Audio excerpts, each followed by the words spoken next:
ko tuloy si Juan saka si Pedro, nag-apply ng trabaho.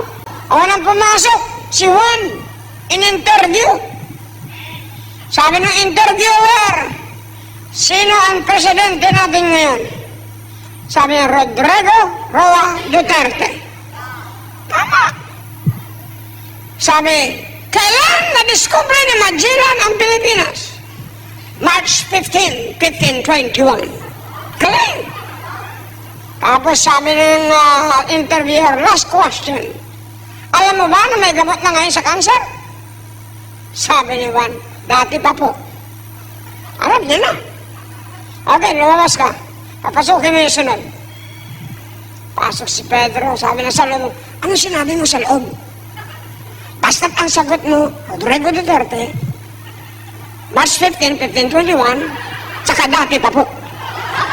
Basta't ano yung sagot mo?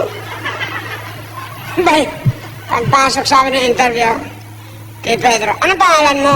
Rodrigo Duterte. Kailan ka pinanganak? March 15, 1521.